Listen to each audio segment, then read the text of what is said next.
बिस्मिल्लाहिर्रहमानिर्रहीम। अस्सलाम वालेकुम नाज़रीन, भारत अपना सबसे fastest missile BrahMos missile Vietnam को बेचने जा रहा है। आखिर इसकी क्या वजह है कि वो वियतनाम को क्यों बेच रहा है? देखिए, इसकी सबसे सिंपल वजह ये है कि आजकल चाइना और भारत की दोनों जो कंट्रीज़ हैं ये बिल्कुल जंग के दहाने पर खड़े हैं।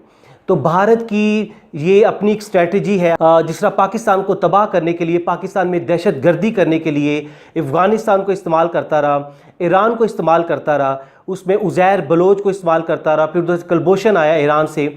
इसी तरह अब भारत चूँकि चाइना का मुकाबला नहीं कर पा रहा, चाइना की जो फ़ौजी ताकत है वो, उनके जो फ़ौजी हैं वो कैपेबल नहीं है कि वो चीन से लड़ सकें।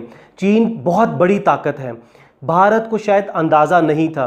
भारत का मीडिया, भारत की फ़ौज ऐसे ही बढ़ के मारते रहे कि हम चाइना का वो हाल कर देंगे, चाइना को तबाह कर देंगे।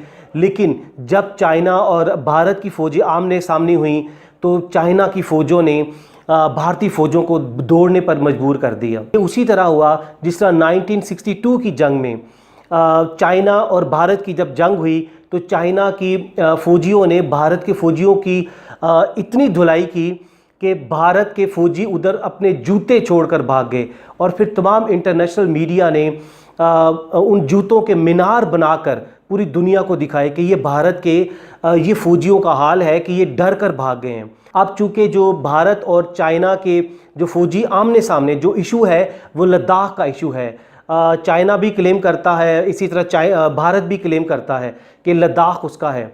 1962 में भी ऐसे ही हुआ था और अब भी यही हिस्ट्री रिपीट हो रही है कि चाइना इधर से ही अटैक कर रहा है भारत को, और भारत के फ़ौजियों से इनकी आपस में लड़ाई भी हुई है और भारत के तकरीबन कोई 300 के करीब फ़ौजी मारे गए हैं जो कि भारत छुपा रहा है। और भारतीय फ़ौजी चीनी फ़ौजियों का मुकाबला नहीं कर पा रहे क्योंकि उनमें कैपेबिलिटी नहीं है। तो इसलिए भारत के पास अब क्या है स्ट्रेटजी? भारत क्या कर रहा है कि जो चीन के जो मुखालिफ ममालिक हैं उनको उकसा रहा है, उनको असला दे रहा है, उनको असला बेच रहा है और उनको चाइना पर अटैक करने के लिए उनको इंसाइट कर रहा है। देखिए, चाइना का इशू क्या है। चाइना बेसिकली साउथ चाइना सी चाइना के लिए एक बहुत बड़ा इशू है। इसके अलावा ताइवान, हांगकांग, ये ममालिक के साथ चाइना के मसाइल चल रहे हैं। तो अभी आपने देखा हांगकांग में प्रोटेस्ट हुए जिसको अमेरिका ने हवा दी। अमेरिका साजिश के ज़रिए उसमें प्रोटेस्ट करवा रहा है हांगकांग में कि हांगकांग में एक एक्स्ट्राडिशन लॉ पास हुआ है जिसका मतलब ये है कि हांगकांग में जो भी कोई क्रिमिनल होगा उसको सज़ा के लिए या ट्रायल के लिए चाइना के हवाले किया जाएगा। तो हांगकांग के लोगों ने कहा कि ये ह्यूमन राइट्स की वायलेशन है, उसको अमेरिका सपोर्ट कर रहा है, यानी कि चाइना के ख़िलाफ़। इसी तरह ताइवान को भी चाइना के ख़िलाफ़ इस्तेमाल कर रहा है। और इसी तरह भारत वियतनाम को ये मिज़ाइल देना चाह रहा है जिसकी रेंज 400 किलोमीटर है और ये तकरीबन $2.8 मिलियन का इसकी कॉस्ट है। और उसको कह रहा है कि तुम चाइना पर हमला करो, क्योंकि इससे साफ जाहिर है, पूरे इंटरनेशनल मीडिया ने इसको देखा कि भारतीय फ़ौज कैपेबल नहीं है कि वो चाइनीज़ फ़ौज का मुकाबला कर सकें। इसलिए वो अब वियतनाम को इस्तेमाल कर रहा है। ये ब्रह्मोस मिज़ाइल देने का मकसद यही है कि वो वियतनाम को कह रहा है कि वो चाइना के ख़िलाफ़ इस्तेमाल करें। नाज़रीन, वियतनाम का इशू एक और भी है कि अभी अमेरिका, बरतानिया, फ़्रांस, जर्मनी, ऑस्ट्रेलिया, जापान, ये सारे ममालिक चाइना पर इन्होंने धावा बोल दिया और चाइना को कसूरवार समझ रहे हैं कि चाइना की लैब से ये कोरोना वायरस पूरी दुनिया में फैला है और इनके ममालिक में जो इनकी मईशत तबाह हुई है, इनके लोग मरे हैं, उसका ज़िम्मेदार चाइना है। इसलिए वो तमाम ममालिक मिलकर चाइना पर पाबंदियाँ लगाना चाह रहे हैं और अपनी जो इनकी कंपनीज़ है, एप्पल, गूगल, माइक्रोसॉफ्ट, सैमसंग, ये बड़ी बड़ी कंपनीज़ हैं, इनके प्रोडक्शन यूनिट्स चाइना में हैं क्योंकि पूरी दुनिया की जो प्रोडक्शन है उसका 28% चाइना में चीज़ें बनती हैं। तो अमेरिका ने और दूसरे ममालिक ने एप्पल, माइक्रोसॉफ्ट, गूगल, सैमसंग को कहा कि आप अपने प्रोडक्शन यूनिट्स उठाकर आप वियतनाम ले जाएं, क्योंकि वियतनाम में ले जाने का मकसद ये है कि वियतनाम का बॉर्डर चाइना के साथ लगता है। तो उनका कल्चर, उनकी ज़ुबान और उनका रहन सहन एवरीथिंग तकरीबन चाइना से मिलता जुलता है। इसलिए उन कंट्रीज़ को और उनकी जो प्रोडक्शन कॉस्ट है वो भी तकरीबन चाइना के करीब करीब है। लेकिन चाइना बिल्कुल डिफरेंट है। चाइना ने इतनी तरक्की की है, 79 का रेवोल्यूशन, इंडस्ट्रियल रेवोल्यूशन जब चाइना में आया वो तकरीबन उससे वक्त से लेकर अब तक तकरीबन कोई 40 साल हो चुके हैं चाइना मुसलसल मेहनत कर रहा है। और चाइना ने अपनी पॉपुलेशन को, जो इतनी बड़ी पॉपुलेशन उस वक्त भी तकरीबन 1 बिलियन से ज़्यादा थी, 1 अरब से ज़्यादा, उसको इतना इफेक्टिवली यूज़ किया चाइना ने कि चाइना जैसी सस्ती चीज़ पूरी दुनिया में कोई नहीं बना सकता।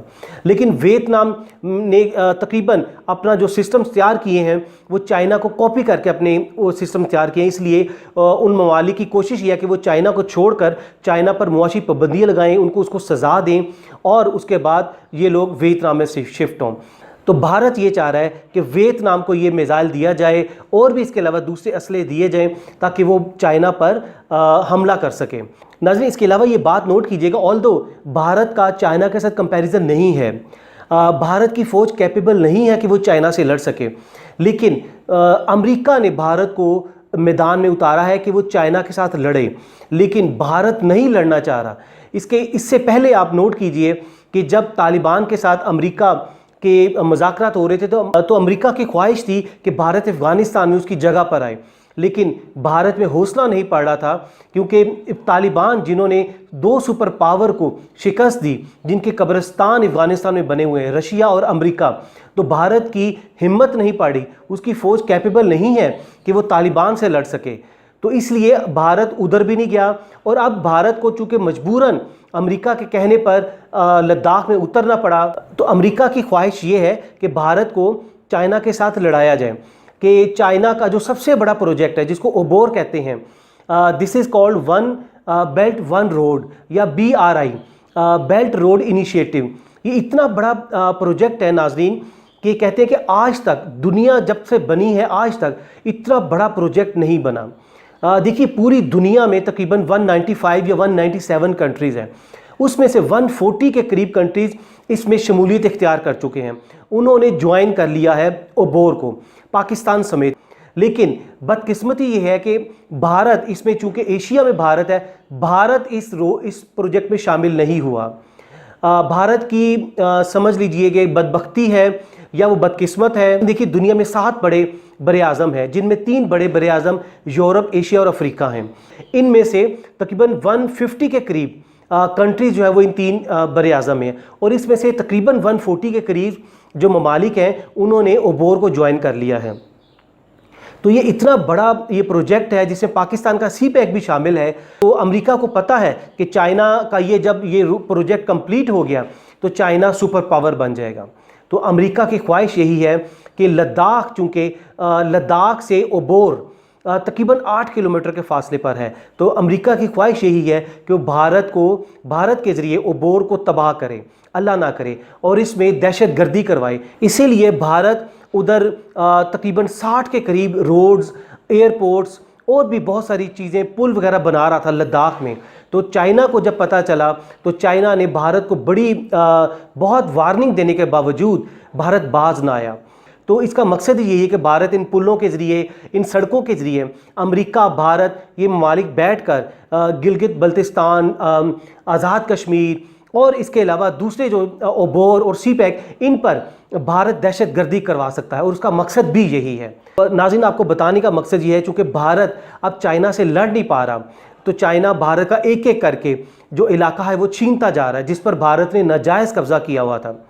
तो भारत उसे लड़ नहीं पा रहा, तो भारत ये एक प्रॉक्सी वॉर लड़ने की कोशिश कर रहा है कि वियतनाम को अपना एक सबसे फास्टेस्ट मिसाइल दे रहा है, जिसको ब्रह्मोस मिसाइल कहते हैं।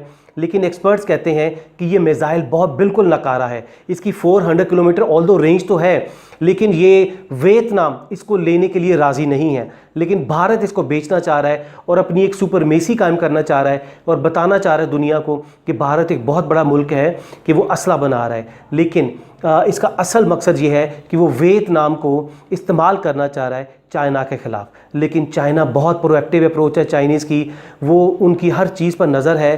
तो वो उन्होंने जिस तरह भूटान, नेपाल, बांग्लादेश और तमाम ममालिक को अपने साथ मिलाया, इस तरह वो वियतनाम को भी अपने साथ रखेंगे, और उम्मीद है कि वियतनाम को वो अपने ख़िलाफ़ इस्तेमाल नहीं होने देंगे। अगली वीडियो तक अपना बहुत सा ख्याल रखिएगा। अल्लाह हाफ़िज़।